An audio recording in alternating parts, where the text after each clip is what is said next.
Live on a Monday. It's the 18th of August. Welcome inside the channel. I'm Bobby Trosset, and this live stream is brought to you by my friends at Revian. You guys know I am more than 2 years removed from my hair transplant, and now I am going to red light hair therapy. So I'll tell you about that in just a bit. Please like the video on your way in. Subscribe to the channel if you haven't already done so. Hit that notification bell. Consider becoming a channel member and going to check out the merch line. That is the Vault merch line at thevaultpod.com/shop. Is something brewing with Jaire Alexander given his extended absence? We'll talk about that. Mike Green continues to pop in the preseason. Some positional breakdowns as the 53-man roster projection and cuts loom over the next couple weeks, and a number of other things to discuss. John Harbaugh just wrapped up his press conference. Special teams guru Randy Brown just wrapped up his press conference, and I'm glad to have you guys with me today on the 18th of August. Let's begin with Jaire. Thank you guys for being here. And yeah, it's a practice report from Monday's session. Luke Jones of Press Box in Baltimore. Actually, check that. What does Luke write for again? Hold on a second. Is he Press Box? Luke Jones writes for BaltimorePositive.com. Excuse me. And WNST. My guy Luke had the practice report. Kyle Hamilton and Keaton Mitchell both returned to practice. Or I should say, we're back at practice. Kyle had returned last week. Keaton Mitchell had returned today, which is a good thing for him. Both of them were dealing with minor setbacks. The Ravens that weren't practicing is a big, lengthy laundry list. Kyle Van Noy, Pat Ricard, a lot of veterans here. DeAndre Hopkins, Jaire Alexander, Chido Awuzie, Jalen Armour-Davis, who's sick, Dayton Wade, a number of other players as well. We'll talk more about Adisa Isaac and Emory Jones in just a bit. And Isaiah Likely obviously continues to recover from his foot fracture. But the one I want to kind of hone in on specifically here is Jaire. Now, we all know that Jaire in recent seasons as a Packer before coming to Baltimore this offseason has really struggled to stay available. Played in just 14 regular season games over the last 2 years. Played a full 16 season, or I should say 16 game season back in 2022, just 4 in 2021. And I don't even think that was a full season in 2022, technically speaking, because they had already moved to a 17-game structure. Point is, he was healthy in 2022, has not been in 3 of the other 4 seasons dating back to 2021. So I think the Ravens knew that when signing him. Jaire, I'm sure, knows that he has a lot more to prove. Like right now, in the here and now, what have you done for me lately in terms of his ability to stay on the field at this point? And the bottom line is, why you want to give the guy grace is he's less than a year removed from a significant PCL injury. And I would think, based on comments made by his father, based on reporting from Packers Nation and that beat community, that definitely impacted negotiations between Jaire's camp and the Packers, and what ultimately led to a parting of ways after agreement could not be come to after a restructured contract was requested by Jaire and company. So here's the deal. He has not practiced since August 9th. Jaire has not played in the preseason, which I don't think you would have expected. He is not being paid handsomely in the sense that you can point the finger at the guy if he's not available for a full 17-game, 18-week season. But the reality is he makes this team better when he's available. And what Jaire has proven over the years is that when he is available, the dude's an all-pro, Pro Bowl caliber type lockdown corner that can absolutely make an impact for this team on the outside and give Zach Orr and Chuck Pagano and this Ravens defensive staff a number of different options, flexibility-wise, alignment-wise, mixing and matching in the secondary, bringing Marlon inside, using Nasty Nate and Jaire on the outside. So they're a better team with him. Do I think they're going to be without him? I have no idea. John Harbaugh just spoke a short while ago and continues to calm nerves out there about the veteran. With like nothing serious in terms of season issues or even for the opener. But he had something, just to kind of take care of that knee. You do some things to kind of help it from a health standpoint. It's something he's been dealing with for a few years now, so it's not anything we didn't expect probably that might have been something to help, but you got to take a couple of days after you do that before you can practice. And same thing with D-Hop. He's an older guy working on his knee a little bit, so things like that. All right, somewhat vague there, related to, regarding Jaire Alexander, but two veterans dealing with some summer setbacks in DeAndre and in Jaire's case. Harbaugh again continues to downplay the severity of it, so you have to take him at his word. But again, August 9th, it's close to 10 days since Jaire's been on the practice field. Again, continues to say that it's nothing serious. And why I'm willing to give John Harbaugh the benefit of doubt when it comes to Jaire, more than anything else, is because of that timetable in terms of how far removed he is from the PCL setback. Keep in mind, the first week of training camp, Jaire had a knee swelling flare up on him, which resulted in a knee drain. Missed some time there early on, and now here he is, not having practiced since the 9th. I don't think it's the end of the world. I just think this is exhibit A for why this entire fan base should be tempering expectations in terms of what you feel like you're going to get out of this veteran at this point in his career. That's not to call him old. The guy's not even 30 years old yet. But when you look at the extensive injury history, when you look at the quick turnaround, in terms of how far removed he is from that PCL injury, and given some of the issues he had towards the latter half of his time in Green Bay, physically speaking, that kept him away from the field and that ultimately altered the negotiation process. It's just important context to remember as you kind of forecast what are realistic expectations and availability for Jaire. I'll go back to an ESPN Milwaukee interview with his father, who had this to say a couple months back. That's it. He don't care about it. None of that other stuff. It's just about playing football. And if he could go, he's going to go. That's the other thing I would like to clear up with you, if that's okay. The people were like, of course, this injury last year, I guarantee you 100%, had they taken that injury seriously when it happened, he would have been back for the stretch of the season at the end. Because the PCL thing, they dealt with it. It was said that he would be back in 3 to 4 weeks or whatever. The problem with that was when that happened, he went back out there and tried to work and go, and he was cutting and he couldn't do something, and he was like, this hurts. I'm in pain right now and I can't do this thing. He tried to go out there with Chicago, same situation.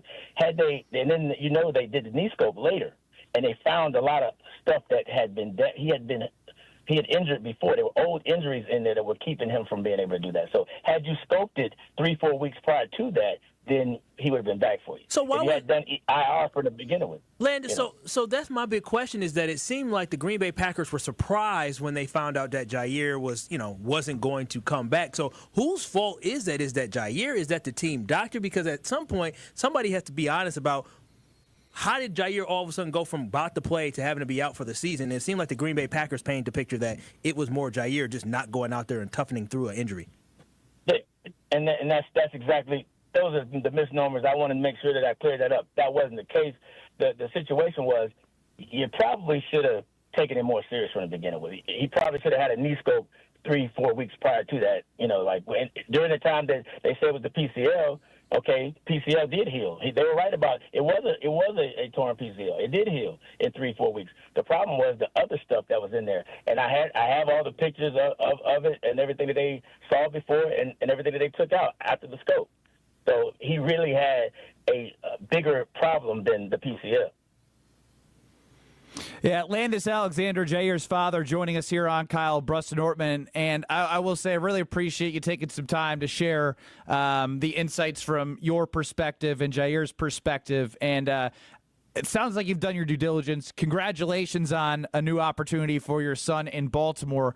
Do you and Jaire have the December 27th date already circled on the calendar? Not as revenge, but as a fun opportunity to play against those that he is friends with and will look forward to competing with. No, man, we love those guys. We love that team. We love that city, man. Nah, it's not that. We're gonna play everybody the same. It's gonna be hard. And the other biggest thing is that Green Bay let him go when he was feeling his best.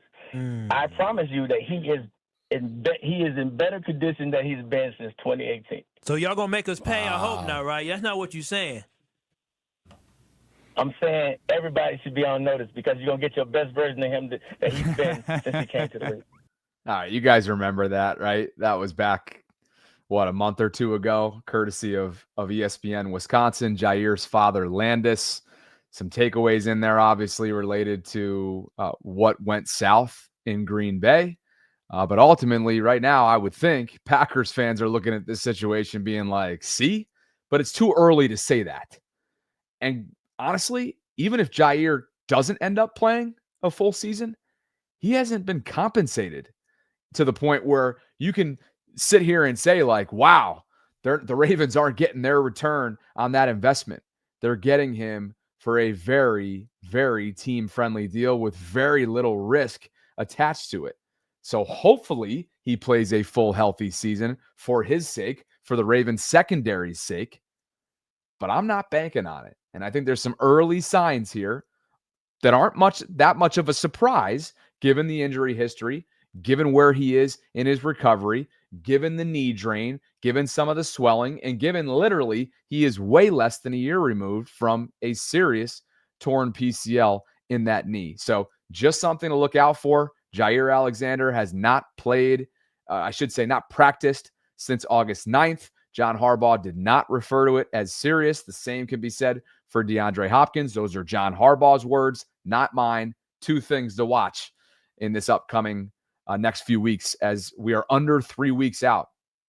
Count them. Under 3 weeks out to the start of regular season football when the Ravens and Bills will rematch. Of course, it's a rematch of the divisional round game from last year in January in Buffalo. Before we do anything else, and I'll tell you along the injury lines of things, updates on rookie Emory Jones and second-year player Adisa Isaac. Before I get there, this episode is brought to you by my friends at Revian.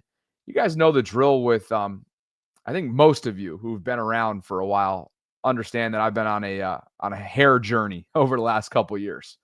And I am now 2+ years removed from my FUE, my hair transplant procedure, from the wonderful folks at Bosley in New York City. And now it's about maintaining and sustaining. So Revian, which is red light hair therapy, it's natural growth, especially for what I'm trying to do right now, which is the sustaining, maintaining, right? Post procedure. Revian reached out and I felt like I wanted to go check them out. So basically, and let me minimize this just ever so slightly before I tell you about the site. 10 minutes a day, I throw on this cap right here, this red light cap. It's set up to my iPhone via Bluetooth. And for 10 minutes, typically during pre-show hours in the morning when I'm getting the show ready on the vault, I'll just throw this cap on like this. I look like an umpire, right, underneath the helmet. I throw this on for 10 minutes. I connect it via Bluetooth through the Revian app and just literally work on the show, do whatever I'm doing around the house for 10 minutes, and then it beeps when it's done. So basically what's happening here is there's dual wavelength LED light. It gives you better scalp penetration, full coverage. It's clinically shown to reduce DHT, which is a leading cause of hair loss. It's super lightweight. And like I said, 10 minutes a day. It's super simple. Now, again, you could be at different parts of your hair loss journey. You could be on the other end of a procedure like I am. You could be looking ahead, foreseeing where things are going, right, with potential hair loss or your hairline starting to cut back in on you. I know my brothers at some point might be interested in this, and they're significantly younger than me. So it's ideal for both maintaining healthy follicles, if that's where you're at, but also regrowing stronger hair, or in my case, again, like the former of those two, maintaining, sustaining, no pills, no side effects. It's safe and it's effective. So I'm in the early part of this process. I'm going to check in with you incrementally throughout this. Next time will probably be 6 months or so. And I'm a little over a month in right now. So once results start coming, and they could already, honestly, the results already could be there. It's just so early that they're very, I would say, very, very gradual at this point early on in the process. So you can go to Revian.com if you're interested in learning more. It's in the show notes. There's also a pinned comment right now in the live chat. I'd love for you to check it out. And if you go click that link, it brings you over for more of an in-depth breakdown. I mean, you can go all over. You could toggle through testimonials, shop a bunch of different options, how it works. You can get specifics, and then here's more information on the cap itself. So would love for you guys to give it a shot if you have an interest. And a special thanks to Revian for the continued support. I'll probably take this off now. But yeah, more to come. 6+ months. Be on the lookout. Let's talk about a couple other players that, from an injury standpoint, popped up in John Harbaugh's press conference. And they're two players that I guess at one point were viewed as proverbial bubble players. Well, certainly not Emory Jones. I was thinking of Ajabo, but he's not injured right now. So Emory Jones, the third-round tackle, a rookie out of LSU, probably an NFI candidate right now. He is not going to be back anytime soon. He is not going to be ready for the beginning of the season in the aftermath of that labrum procedure that he underwent this offseason. So I don't think there would be as much talk probably about the guard position if he were to be healthy. And I would assume that if he were to be healthy, which shoulda, coulda, woulda, but if he were to be healthy, maybe there would be a legitimate competition that the coaching staff, would be willing to acknowledge between Daniel Fa'alele and Emory Jones. But that's not the case. So don't expect him to be available anytime soon. The rookie continues to kind of labor back, if you will, from that labrum. And what a bummer for Adisa Isaac. We last heard that dislocated elbow was going to sideline him for a little while. Well, he's going to have surgery. There was some ligament damage. John Harbaugh said it's a dislocated elbow. Definitely going to be an IR candidate. So he'll be out for at least the first month of the season. Harbs did say that it is not a season-ending setback. So this is going to be interesting from a roster construction standpoint. The 26th at 4 p.m. Eastern, all teams league-wide have to have their 53-man rosters solidified. And given that, I think you can probably guarantee, if you read the tea leaves here, I don't think this is any, groundbreaking expectation. Emory Jones will be on NFI, and Adisa Isaac will be on IR. John Harbaugh would not go as far as to give an update on the designation status for what Isaiah Likely will start on, but we'll know quickly. And I wouldn't be surprised if he's an IR candidate. Why rush him back when you have that kind of talent littered all throughout the offense? I get it. It's a murderer's row beginning of the season, opponent-wise, and it's a very difficult opening stretch. But you want Isaiah there when it matters, down the stretch and in the postseason. And why rush him back? I know it's a contract year for him. I'm sure he's going to be pushing and breathing down their necks to get back in action.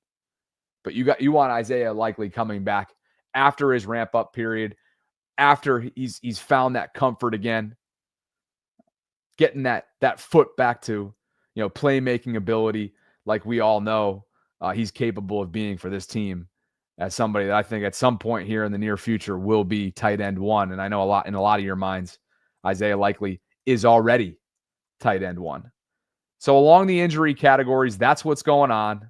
And now it's time to talk a little bit of tape, because Mike Green, Ravens rookie outside linebacker, this dude's been popping off, doing exactly what he was drafted to do, make an impact, even though sometimes it doesn't show up in the stat sheet. Okay? Look at what Mike's done now through 2 preseason games. He's logged 30 pass rush snaps. Okay? The pass rush grade, according to PFF, comes in at 86.4. He's got 5 total pressures, 16.7% of those 30 pass rush snaps that he's logged. And the pass rush win rate, 30 flat percentage-wise. 45 is impossible not to see so far. And I get it. Some of you are asking me to probably pump the brakes out there at home because it's preseason play and you're not running up against the ones. But guess what? Mike can only control what he can control. And so far, the dude looks the part. And man, is he fun to watch. He's got so much technique to showcase. Chuck Smith talked about him being skilled up. You guys know I love me some Chuck Smith. During OTAs and mandatory minicamp, he spoke about being skilled up and the amount of technique variety that he comes in with off his collegiate career at Marshall and prior to that, Virginia. Man, has that been on full display through 2 weeks? So much so, you want to shut him down for that final preseason game against Washington? Harbaugh said that, and by the way, no joint practice this week against the Commanders. It'll be just one preseason game. Harb said you're going to get a lot of young players, probably a lot of players will be out there that won't make the 53-man roster. I got to tell you, I think I've seen enough from 45. Let's watch some tape of this dude. I mean, here's a play specifically against the Cowboys on Saturday night in Dallas. 45's on the right-hand side of your screen. Okay, watch the viciousness. Watch the relentlessness to just hang tight, the leverage, the sturdiness with which this dude makes an impact on the edge, okay? Takes care of the chip right here initially, right? Then sheds that block and just immediately looks for more work. He's got a relentless motor to him. He's so much fun to watch. All right, how about this? I'm not going to go big screen on this one just in case I get dinged copyright-wise. But this is the Ruben Lowry interception on Joe Milton. Can we watch 45 here? Watch the bend, top of your screen. Look at what Mike Green does. It's very sudden. It's very subtle. But Mike Green's body does not move normally. This dude's not normal. The pliability, the flexibility, the dexterity, the sheer God-gifted athleticism that's been on display in 2 early preseasons, that first-round potential, and if he didn't have the off-the-field stuff that sort of set him back, man, bona fide first-round talent. One more look. Look at the hands. Look at the leverage. 45. Get to know him. Dude's a lot of fun. And he's in Baltimore. And these numbers right here not just suggest, but scream at you. This dude's here to stay. Brian Baldinger, NFL Network, spoke about his preseason debut last week after the game against the Colts. Baldinger on Mike Green, talk of the town, 30% pass rush win rate this preseason, 5 pressures on 30 pass rush snaps. So great start for number 45. He's flashing. He's playing good football in the preseason. Now he's going to continue to stack. Just continue to stack under 3 weeks out to the start of regular season football. More inside linebacker, or I should say more linebacker talk in just a second. We will go to inside linebacker, not outside, and talk about one of the undrafted free agents who I think has a darn good chance of making this 53-man roster. Should be very, very interesting. But first, if you haven't already done so, I would love for you to join the Bobby Baltimore Discord server. You can do so by clicking on a link that I have included in the live chat. I'll also do this. I'll drop a link to join right now because it's coming up on 900 members. This thing's growing. Maybe we'll hit 1,000 at some point this upcoming season. But if you've been looking for a way to interact with more Ravens fans and more Baltimore sports fans, really, a great place to do so is the free to join Bobby Baltimore Discord server. So what I'll do here is pop on over to the live chat. I'll throw this in here. That's the link to join, which is, again, for free. And it's 24/7 conversation. It's a hub for everything Baltimore sports. There's Maryland sports and athletics discussed as well on the collegiate level. There's Washington Capitals hockey. We even talk a little bit of basketball as well, both NBA and college. Bobby After Dark tends to get a little spicy, kind of like the live chat earlier today for those of you who joined us on the Vault noon lunch hour live stream. Hint, hint, it got a little spicy. And when you join, just like, who's this? Oblivion became member number 894. You get a shout out. So welcome to Oblivion 8388. and I would love for you guys to do the same. Follow suit. Would love for it. It's a great conversation.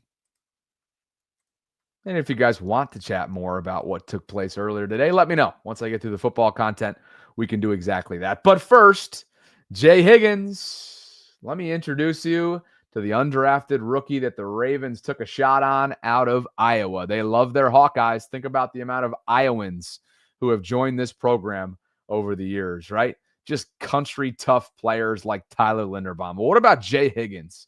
Okay, the highest graded rookie linebackers from week 1 of the preseason, that was Jay Higgins, putting up an 88.1 score against the Colts. What else has he done? Well, he earned the second highest pass rushing grade among linebackers in week 2 of the preseason, according to PFF. Yeah, I'm with you, Ravens Nation Live. He continues to prove that he belongs. Is there a spot for him on the 53-man roster? That remains to be seen, okay? Logged 10 special team snaps, as my friend Cole Jackson from the Ravens Collective and Road Graders pointed out on social media. So that was an uptick. He had 5 special team snaps in week 1. Doubled them. Again, doubled them in week 2. What does that mean? Perhaps an inside look into the thinking with 8 days. 8 days between now and 53-man roster cuts. Teddy Buchanan went up a few special team snaps, had 10. He was the day 3 pick out of Cal, of course, at the linebacker position. Thought that he played a lot better in week 2 than he did week 1. Felt a little overwhelmed, a little half step behind, a little slow, a little unsure of himself. Week 1 against the Colts, I thought he looked great. Higher level processing, more playmaking, alignment-wise, communication-wise. Thought Teddy Buchanan had a nice bounce back game in week 2. But the reason why I bring this up is Teddy's a lock, right? Teddy's a day 3 pick. He's a lock. Jay Higgins is not. But could there be a sign here? Some signs of what the Ravens view him as with the uptick in special teams. I think a lot of us feel like Ruben Lowry has shown that he should be a major candidate in the secondary to be this year's undrafted rookie. 20 of the last 21 seasons, a UDFA has made this Ravens roster. Last year, of course, was Bo Braid, who John Harbaugh pretty much acknowledged in one of his recent press conferences. He's got more to do. Said he would be comfortable with him playing out there, the former safety at Maryland. But kind of suggested the idea that there's still a competition there and that decision has not yet been made. But Jay Higgins, boy, he is putting this coaching staff in a position where they're going to have to make a decision on the undrafted rookie out of Iowa. You guys had some fun watching him. I love my guy Jason Smith from Huddle It Up Films, and I love this tweet that he put out there as well. We're going to have him on the vault at some point soon to talk about roster construction and whatnot. He's like, look, Jay's got the best pure linebacker chops out of every Raven I've seen this preseason.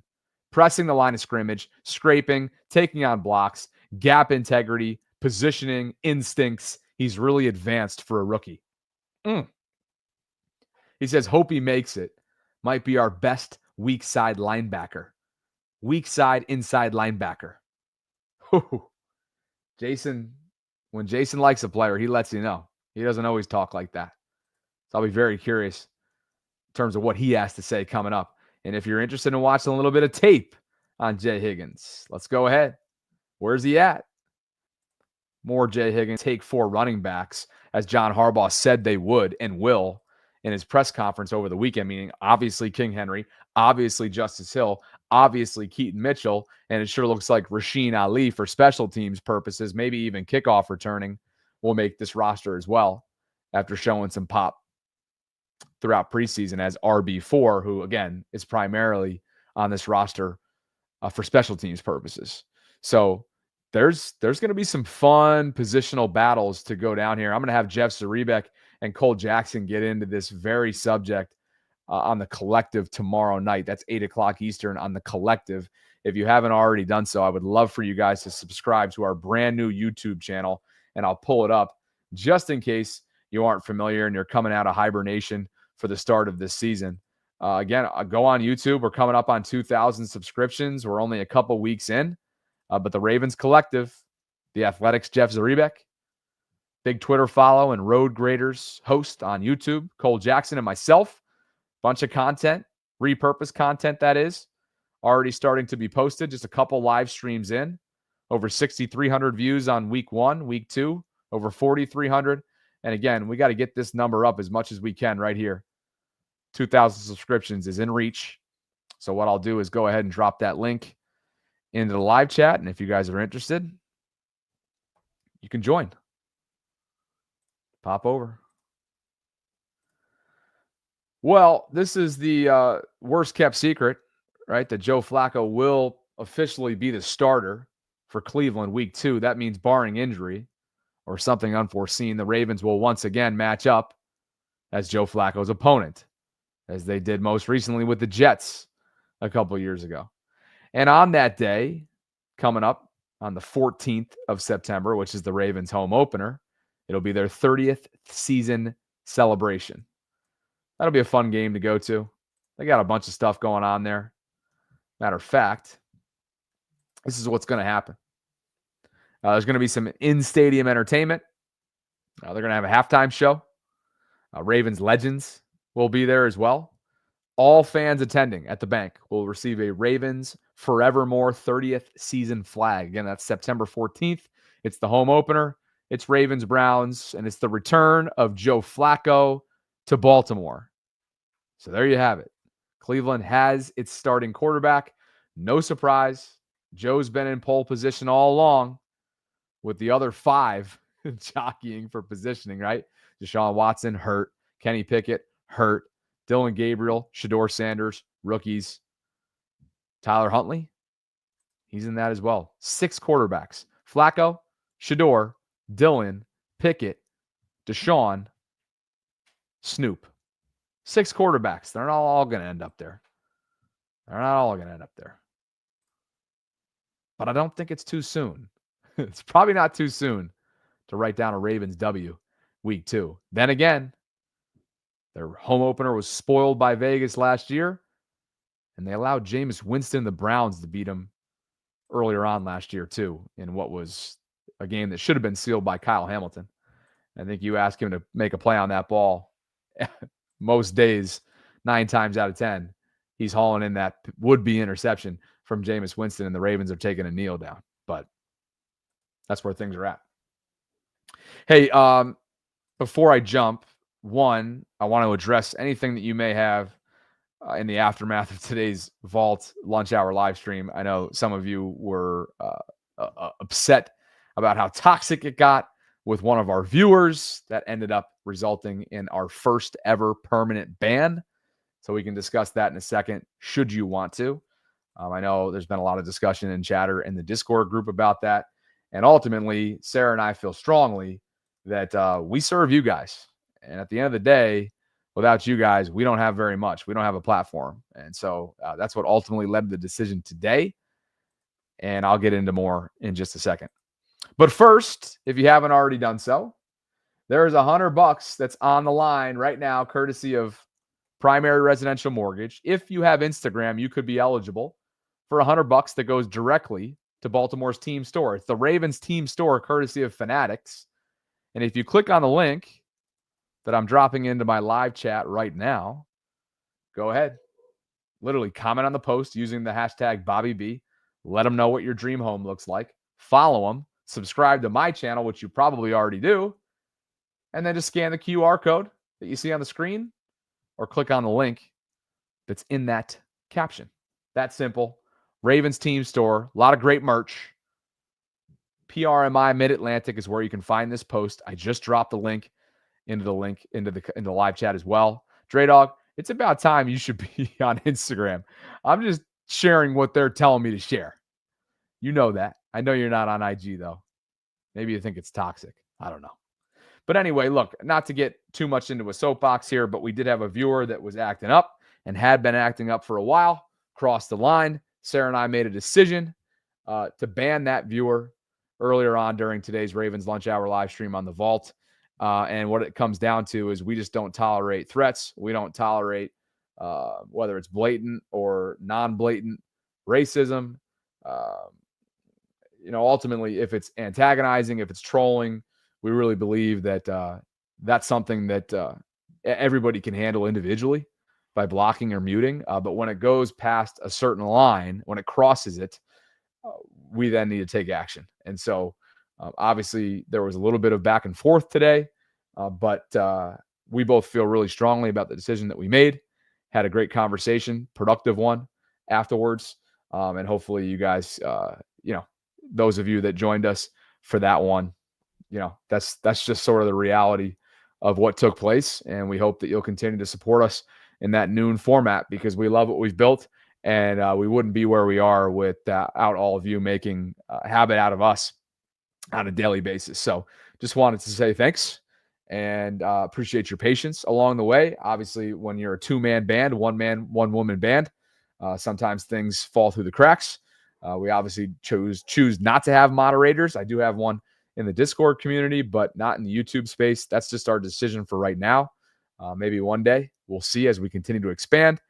We did just bring on an editor back in March who's been doing great work for us, really from a perspective of repurposing a lot of our content. But I just wanted to say thanks to all of you for your concerns, for your feedback. And you guys know the drill. BaltimoreRavensVault@gmail.com is where you can always hit us up with feedback, positive, negative, constructive, anywhere in between. And all respect for us. So all respect for you guys from us is what I should say. So thanks to Revian. Hopefully you guys will go check out this new red light therapy cap that I'm experimenting with in a month or two in now. So they're going to be checking in, and I'm going to be checking in on my journey over the next year or so. Next one will be 6+ months. And please like the video on your way out. Subscribe if you haven't already done so.